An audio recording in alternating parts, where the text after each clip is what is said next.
NIM 71/2019-049 akan menjelaskan bagian pendahuluan. Mary Cleves sebagai salah satu sejarawan mengatakan bahwa penyebaran Islam adalah salah satu proses yang paling signifikan dalam sejarah Indonesia, tapi juga satu yang paling samar. Hal ini berlaku untuk kerajaan-kerajaan yang terkenal di Indonesia yang saat ini merupakan negara berpenduduk muslim terbesar di dunia. Daerah pinggiran, terutama tempat-tempat yang tidak memiliki kekuatan terpusat, seperti Kepulauan Aru, juga mengalami hal yang demikian. Berkaitan dengan hal ini, penulis buku Indonesia and the Malay World tertarik untuk mengkaji mengenai penyebaran Islam di Kepulauan Aru dengan argumen bahwa Islamisasi di Kepulauan Aru merupakan masalah pertimbangan internal, bukan perdagangan. Penulis mengkaji berdasarkan tradisi lisan asli tentang ekspansi Islam yang terlihat dari dua lokasi, yaitu Wajir Ujir sebagai pusat sejarah Muslim di Aru, pantai barat, dan Bejuring, bekas benteng kepercayaan leluhur yang lokasinya di bagian timur. Tulisan Islam in Aru Indonesia menggunakan pendekatan menyelidiki sumber-sumber dalam komunitas Muslim dan memusatkan perhatian pada pusat sejarah Islam di Aru, yaitu Pulau Wajir Ujir di barat laut. Dalam hal ini, kami kelompok akan mengulas tentang sejarah penyebaran Islam di Aru Indonesia berdasarkan sumber-sumber lisan yang dikaji. Kita masuk dalam pembahasan pertama, yaitu konversi Muslim di Indonesia. Muslim dari Arab, India, dan Muslim Tionghoa itu telah hadir sejak awal. Nah, mereka hadir seolah-olah tidak seperti mencari pengikut lainnya. Nah, dari situ pengadilan Cina mulai menerima utusan Muslim dari Arab. Lalu Muslim melakukan perjalanan melalui daerah-daerah tertentu selama hampir 600 tahun. Ini sebelum bukti awal Muslim Indonesia muncul dalam bentuk batu nisan di Sumatera Utara pada 1211 Masehi. Dari situ timbullah pertanyaan mengapa, bagaimana, dan oleh siapa agama baru itu dianut. Dan menurut Reflex, ada dua proses umum yang terjadi. Yang pertama, orang asli Indonesia berhubungan dengan Islam dan memutuskan untuk pindah agama. Dan yang kedua, Muslim asing menetap di suatu tempat di Indonesia, lalu mereka kawin campur dan mengadopsi gaya hidup lokal tetapi tetap mempertahankan agama mereka. Nah, dalam kedua model dasar ini hadir dalam kasus di Aru. Pada tahun 1979, Russell Jones dalam pernyataannya, ia menerbitkan 10 mitos konversi dari Indonesia dan dunia Melayu, dari Sumatera di barat hingga Ternate di timur. Dia menemukan bahwa tradisi tentang pertobatan cenderung berporos pada penguasa dan melibatkan pengalaman supranatural sebagai bagian dari pertobatan. Nah, Jones berargumen bahwa ide perpindahan agama secara tiba-tiba mungkin merupakan pinjaman dari literatur hagiografi Islam atau buku atau tulisan legenda dari orang-orang suci. Jones juga menulis tentang suatu tempat, yaitu Aru, yang tidak memiliki jejak formasi negara, garis keturunan kerajaan, atau penguasa yang bisa dijadikan tumpuan. Nah, Jones menemukan bahwa konversi mungkin merupakan peristiwa bagi penguasa, tetapi mengubah orang menjadi Muslim itu adalah proses yang dilakukan secara bertahap, berbeda dengan tempat-tempat yang ditulis Jones, yaitu Aru, yang telah saya bilang tadi bahwa di Aru itu tidak memiliki jejak formasi negara, garis keturunan, kerajaan, atau penguasa yang bisa dijadikan tumpuan. Nah, satu-satunya individu yang menonjol dalam kisah konversi adalah orang suci yang membawa Islam ke Wajir Ujir. Agama dan religiositas di zona perdagangan selatan. Poin yang pertama yaitu zona perdagangan selatan. Menurut Roy Allen, Maluku itu merupakan 3 zona perdagangan pada abad ke-16 dan abad ke-17. Zona perdagangan yang dimaksud di sini itu terbagi dari 3, yaitu bagian utara, tengah, dan selatan, yang difokuskan pada daerah penghasil rempah-rempah yang padat penduduknya. Pada bagian tengah zona selatan itu ada Pulau Banda, Pulau Banda di sini itu merupakan tujuan yang populer untuk rempah-rempah pala dan fuli, karena Pulau Banda adalah tempat asal rempah-rempah pala dan fuli yang banyak dicari oleh orang-orang. Dan di pinggiran Banda itu meliputi dari barat ke timur, yaitu Seram Tenggara, Kepulauan Kei, Aru, dan sebagian Neo Guinea. Dan berhubungan dengan Pulau Aru yang sebagai bagian dari pinggiran Pulau Banda, maka ada pengaruh terhadap Pulau Aru sendiri. Poin yang kedua yaitu tujuan VOC ke Maluku. Pada awal abad ke-17, Belanda atau lebih tepatnya VOC itu muncul sebagai Eropa baru yang menguasai Maluku. Dan tujuan mereka yaitu untuk mendapatkan monopoli atas perdagangan rempah-rempah. Banda itu bukan lagi tempat perdagangan muslim, karena penduduk di Banda itu dibunuh atau ditangkap atau mereka melarikan diri. Dan pada tahun 1621, VOC itu melakukan serangan yang menghancurkan di Banda untuk tujuan ini. Itu tujuan mereka yang untuk mendapatkan monopoli atas perdagangan rempah-rempah. VOC itu telah menemukan 4 menteri di Banda pada tahun 1622. Dan tugas pertama mereka adalah untuk mengatur penduduk kolonial berdasarkan moral Calvinisme dan kepercayaan Kristen di daerah tersebut. Sehingga pada tahun 1670 ada catatan terkait Ujir yang menyatakan bahwa pejabat muslim itu telah aktif di Ujir selama 19 atau 20 tahun. Dan mereka menjadi penghalang karena mereka melarang anak-anak bersekolah di sekolah Protestan di Wokam. Sehingga pada akhir abad ke-17, zona kontak kolonial pribumi di Aru terkonsentrasi di 2 pulau, Wasir dan Ujir. Di daerah ini agama asli, Islam dan gereja Protestan itu mulai hidup berdampingan. Akan mencoba menjelaskan mengenai tradisi lisan dari Aru yang terdiri dari asal-usul, penciptaan, dan migrasi. Nah, dari arus masuk tradisi lisan yang ada di dalam kasus Aru itu mengakui bahwasanya mereka menggunakan sihir, yang mana tujuannya untuk memikat atau membujuk kelompok baru agar bergabung dengan mereka. Dari kasus di Aru dan di bagian Maluku merupakan pembagian wilayah yang besar sehingga mengakibatkan adanya persaingan untuk menarik sebagian besar desa, di mana persaingan ini terjadi antar dua penguasa yang terdiri dari penguasa Ursia dan penguasa Urlima.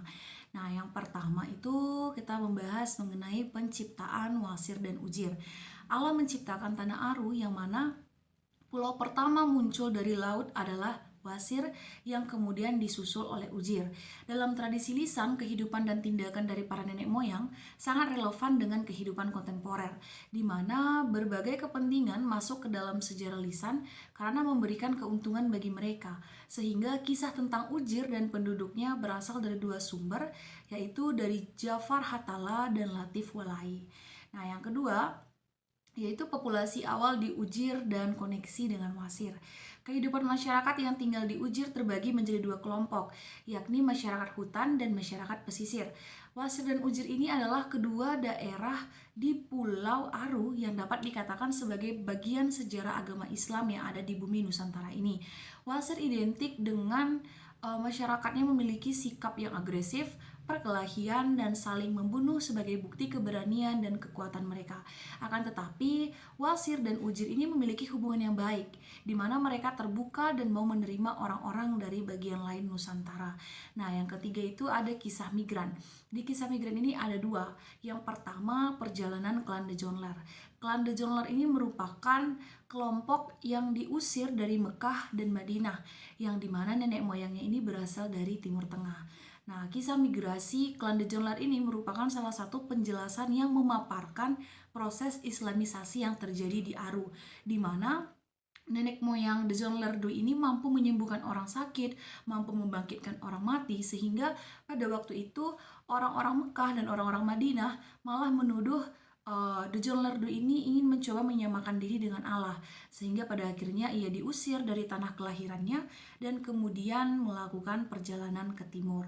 Nah, yang kedua itu ada orang suci dari Mekah. Kisah migran yang merupakan tradisi kedua mengenai pendatang yang berasal dari Timur Tengah sudah diriwayatkan oleh Haji Murahawalai, di mana ia merupakan seorang anggota senior dari garis keturunan yang menjaga Al-Quran dan dikenal sebagai orang yang membawa Islam ke Wasir dan Ujir. Pada waktu itu Ada 7 wali yang pergi meninggalkan tanah suci untuk menyebarkan ajaran agama Islam. Setelah mereka sampai di bagian timur Indonesia, mereka mulai menetap di berbagai lokasi yang berbeda-beda. Tetapi mereka itu menetapkan sebuah daerah yang bernama Buton untuk menjadi tempat pertemuan dari ketujuh wali tersebut. Meskipun Wasir itu dulunya merupakan tempat yang terkenal di dalam tradisi Aru, pada saat ini tempat itu sudah memang ditinggalkan. Namun orang-orang yang dari Ujir masih melakukan kunjungan untuk alasan spiritual karena pulau ini memiliki situs yang suci. Baik, penjelasan berikutnya mengenai deskripsi Belanda tentang Ujir pada tahun 1670. Pada tahun 1670 terdapat laporan VOC yang mendeskripsikan Ujir sebagai sebuah pulau. Dalam deskripsi laporan tersebut dikatakan bahwa Ujir merupakan sebuah negeri dengan perbekalan yang jauh lebih baik daripada Wokam. Hal ini karena letak strategis Pulau Ujir yang bersebelahan langsung dengan Pulau Wasir sebagai penghasil beras. Secara geografis, Pulau Ujir terbagi menjadi dua negeri atau desa yang berada di dataran rendah dan dataran tinggi. Masyarakat yang berada di dataran rendah pada umumnya memeluk agama Muslim dengan imam atau kasasi sebagai pemimpin umat Muslim. Sedangkan masyarakat yang berada di dataran tinggi umumnya dikenal sebagai kafir. Nah, perbedaan keyakinan antara Muslim dan non-Muslim inilah yang kemudian banyak sekali menimbulkan gesekan konflik yang terjadi antara masyarakat Ujir dan desakan untuk pindah agama. Kemudian kita melihat pada sejarah singkat mengenai perpecahan antara masyarakat non-muslim Jongler dan masyarakat muslim yang menetap di daerah Ujir. Jadi ketika sebagian besar masyarakat Jongler mereka berpindah tempat ke Ujir, perpindahan itulah yang membuat agama Islam mulai masuk di Ujir. Namun beberapa waktu setelah masuknya agama Islam di desa Ujir, hadirlah sebuah perselisihan antara masyarakat non-muslim Jongler dan masyarakat muslim. Perselisihan dimulai ketika seorang warga non-muslim Jongler yang sudah merasa bosan dan merasa resah dengan ceramah yang terus didapatinya, maka ia memberikan kotoran anjing kepada makanan yang akan dihidangkan. Ketika seorang muslim ingin menyantapnya, ia melihat kotoran tersebut. Menurutnya ini merupakan sebuah penghinaan bagi mereka sebagai muslim karena anjing dianggap sebagai hewan yang hina, kotor, dan najis. Dari hal inilah maka hadir perpecahan. Oleh karena itu, perpecahan ini masyarakat non-muslim Jongler berpindah ke Batulei di pantai timur, sedangkan masyarakat muslim tetap menetap di daerah Ujir. Selanjutnya, Islam di Benjuring dan praktik kepercayaan pribumi dan keterlibatan muslim. Di Benjuring, orang pertama yang masuk agama Islam itu adalah seorang anak lelaki yang bernama Beko Roiminat.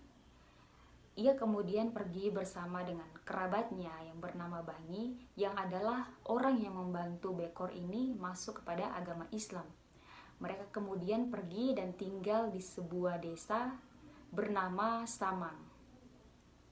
Dan berdasarkan sumber yang kami pakai dalam cerita ini, ketika Bekor masuk agama Islam, hal ini ditentang oleh pamannya yang bernama Roingoran, karena pamannya ini merupakan penganut kepercayaan tradisional, sehingga di sini pamannya menginginkan untuk Bekor ini kembali kepada kepercayaan sebelumnya.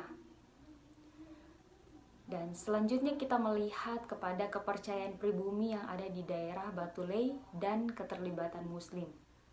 Di daerah Batulei, selain agama modern, masyarakat Batulei juga memiliki kepercayaan tradisional yang berhubungan dengan adat kehidupan sehari-hari. Seperti mereka meyakini adanya kehidupan lain atau kehidupan makhluk spiritual yang ada di bawah laut, yang itu tidak dapat dilihat oleh mata manusia. Dan adapun juga ritual Tambaroro yang menjadi ritual utama, karena ritual ini menandakan pembukaan dalam musim menyelam di Batulei. Bahwa ketika pada awal musim menyelam mutiara, di situ juga dilakukannya suatu kegiatan, yaitu kegiatan pembakaran terhadap kain putih dengan menggunakan dupa untuk memprediksi hasil periode menyelam. Dan jika asap itu menyentuh kain dan memperlihatkan tulisan Arab, maka itu bertanda bahwa tahun itu adalah tahun keberuntungan bagi mereka. Tetapi jika tidak terjadi, maka panen mutiara atau teripang akan menjadi hal buruk. Jangan dulu di skip videonya ya, berikut analisa dan kesimpulan kelompok.